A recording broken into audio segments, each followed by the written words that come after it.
Assalamualaikum warahmatullahi wabarakatuh. Saya Lita Fatmawati dan Fatika Nurbaina akan melanjutkan penjelasan dari kelompok kami tentang tokoh filsafat yaitu Aristoteles. Saya Lita Fatmawati akan menjelaskan tentang biografi Aristoteles dan pemikiran-pemikiran Aristoteles. Aristoteles adalah seorang filsuf Yunani, murid dari Plato dan guru dari Alexander Agung. Aristoteles lahir di Stagira, Yunani pada tahun 384 sebelum Masehi. Saat Alexander Agung berkuasa pada tahun 336 sebelum Masehi, Aristoteles kembali ke Athena. Kemudian ia mendirikan akademinya sendiri yang dipimpinnya sampai tahun 323 sebelum Masehi.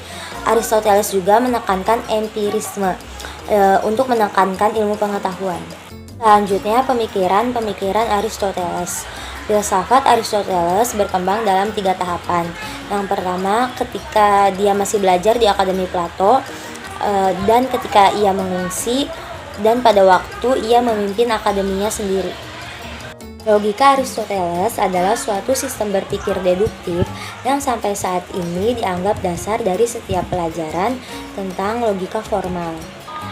Tetapi dalam penelitian ilmiahnya, ia menyadari pula pentingnya observasi, eksperimen, dan berpikir induktif. Aristoteles juga mendefinisikan pengertian sejarah, yaitu sejarah adalah satu sistem yang meneliti suatu kejadian sejak awal dan tersusun dalam bentuk kronologi. Penjelasan selanjutnya akan dijelaskan oleh Fatika Nurbaina. Karya-karya Aristoteles. Di dalam banyak aspek, Aristoteles berbeda dengan pendahulunya. Dia adalah orang pertama yang menulis sebagai seorang profesor.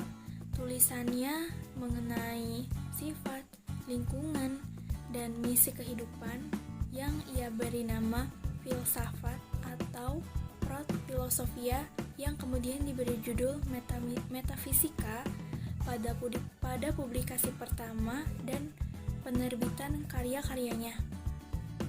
Kira-kira pada tahun 60 sebelum Masehi, pada penerbitan pertama itu juga, termasuk karya Aristoteles yang dipersembahkan untuk anaknya Nikomakus. Dia tampilkan karya tentang etika yang kemudian ia beri judul Etika Nikomakea. Karya-karyanya yang lain termasuk retorika, poesi, dan politik. Karyanya yang dikenal adalah anganan atau logika, silogisme, sains, dan sebagainya.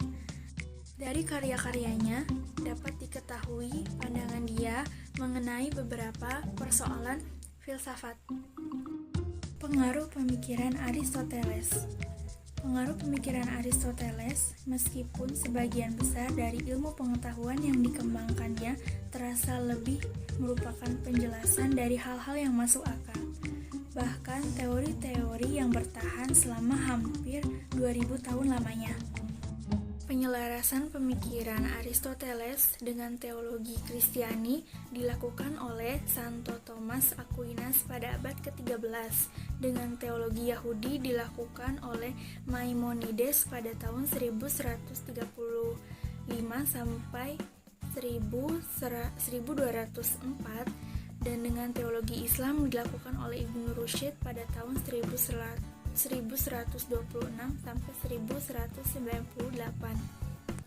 Bagi manusia abad pertengahan, Aristoteles tidak saja dianggap sebagai sumber yang otoritatif terhadap logika dan metafisika, melainkan juga sebagai sumber utama dari ilmu pengetahuan atau the master of those who know, yang sebagaimana dikatakan oleh Dante Alighieri.